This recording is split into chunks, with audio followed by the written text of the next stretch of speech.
Setelah dilaporkan Persatuan Wartawan Indonesia, kini giliran Perkumpulan Media Independen Online Indonesia laporkan Hotman Paris ke Polda Metro Jaya. Pernyataan Hotman Paris dinilai merendahkan profesi wartawan.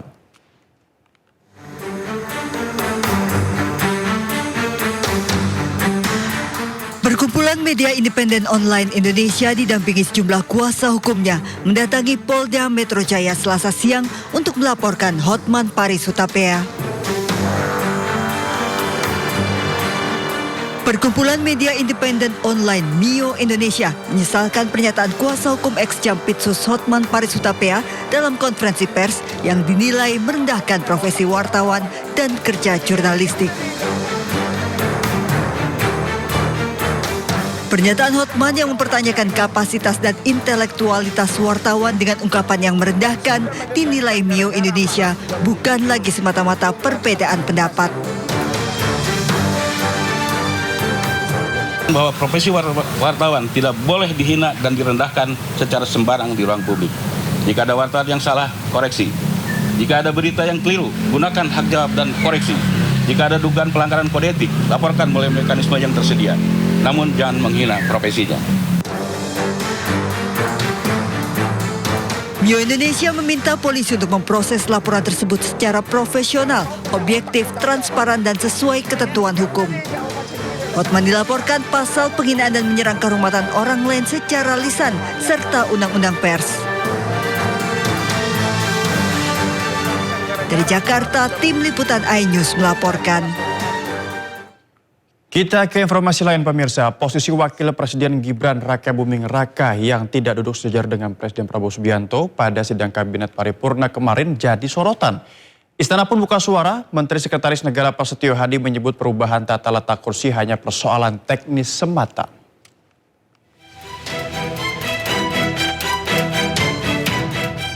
Sidang Kabinet Paripurna Senin 20 Juni 2026 menampilkan pemandangan berbeda. Wakil Presiden Gibran Raka Buming Raka tidak duduk sejajar dengan Presiden Prabowo Subianto. Dalam rapat yang digelar di Istana Negara ini, kursi Gibran berada di sisi kanan depan Prabowo. Gibran duduk bersama jajaran menteri mulai dari Menko Perekonomian Erlangga Hartarto, Menko Pangan Zulkifli Hasan, dan Menteri Sekretaris Negara Prasetyo Hadi. Perbedaan posisi duduk Prabowo dan Gibran ini pun jadi sorotan. Namun Menteri Sekretaris Negara menyebut perubahan tata letak hanyalah masalah teknis semata. Ia pun membantah adanya isu ketidaksetaraan antara Presiden dan Wapres. Karena banyaknya program itu juga harus diikuti atau didukung dengan data-data, maka kemarin beliau kan menggunakan alat bantu namanya teleprompter. Nah, itulah yang kemudian kenapa menjawab pertanyaan yang secara layout, kalau saudara-saudara kemarin perhatikan adalah Bapak Presiden berada di tengah-tengah, dan kalau yang dipertanyakan adalah posisi dari Bapak Wakil Presiden, kalau menurut kami ini hanya masalah kebutuhan teknis semata, tidak ada hal-hal lain yang mungkin perlu dikhawatirkan. Tidak ada kaitan dengan anggapan bahwa posisi Presiden dan Wapres tidak setara gitu ya Mas? Tidak ada, sama sekali tidak ada, sama sekali tidak ada. Kami pada posisi kita sekarang sedang kompak-kompaknya, sedang semua berusaha keras mencapai apa yang menjadi garis dari Bapak Presiden. Sebagai perbandingan, dalam sidang Kabinet Paripurna 13 Maret 2026 lalu, posisi Presiden Prabowo dan Wapres Gibran sejajar. Keduanya duduk dalam satu meja yang sama. Tim Liputan iNews melaporkan. Sidang pra-peradilan ketiga Roy Suryo terkait gugatan ganti rugi kasus ijazah Jokowi ditunda. Sidang akan kembali dilanjutkan pada tanggal 29 Juli mendatang.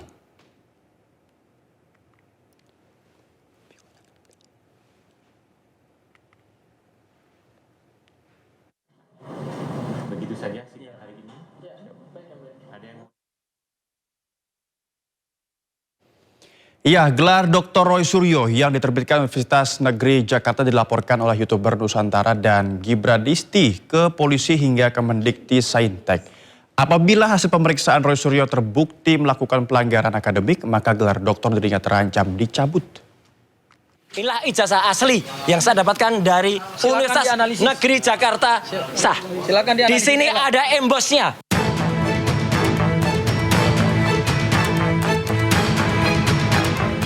Ketua Harian YouTuber Nusantara mendatangi kantor Kemendikti Saintek melaporkan dugaan plagiarisme pada disertasi Roy Suryo. Pelapor menyebut setiap bab dalam disertasi Roy Suryo memiliki tingkat kemiripan yang tinggi.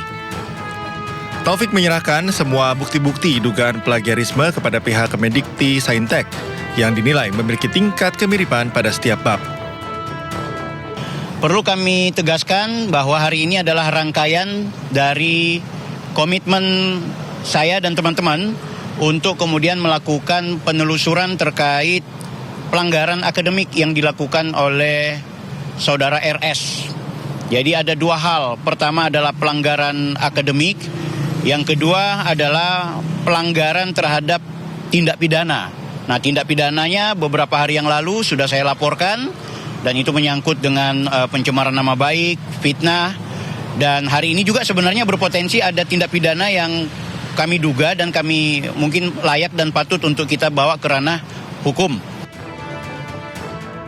Sebelumnya, Roy Suryo juga dilaporkan ke polisi oleh Ketua Umum Gibran Isti terkait gelar doktornya yang diterbitkan Universitas Negeri Jakarta. Apabila hasil pemeriksaan Roy Suryo terbukti melakukan pelanggaran akademik, maka gelar doktor dirinya bisa saja dicabut. Tak hanya itu, tindakan plagiarisme Roy Suryo juga disebut salah satu pelapor masuk dalam unsur pidana. Tim Liputan iNews melaporkan. Sementara itu, geram dituding memiliki ijazah doktor palsu. Roy Suryo juga akan melaporkan balik Ketua Umum Gibran Isti, Taufik Bilfaqih. Roy juga tunjukkan keaslian ijazahnya. Ijazah asli yang saya dapatkan dari Universitas Negeri Jakarta sah.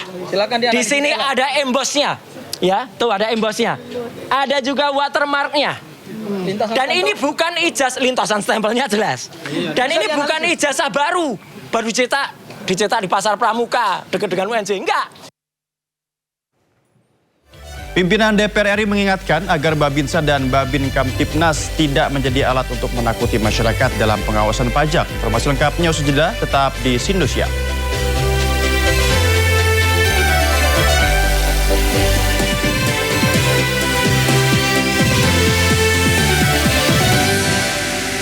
Direktur Jenderal Imigrasi dan Pemasyarakatan Hendar Sam Marantoko pastikan status pencekalan terhadap ex-Jampitsus Febri Adriansyah masih berlaku.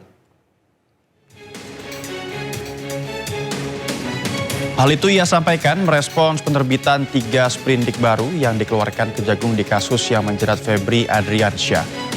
Hendar Sam pastikan permohonan pencekalan yang sebelumnya diajukan sesuai sprindik Direktorat Reserse Kriminal Khusus Polda Metro Jaya tetap berlaku selama 20 hari.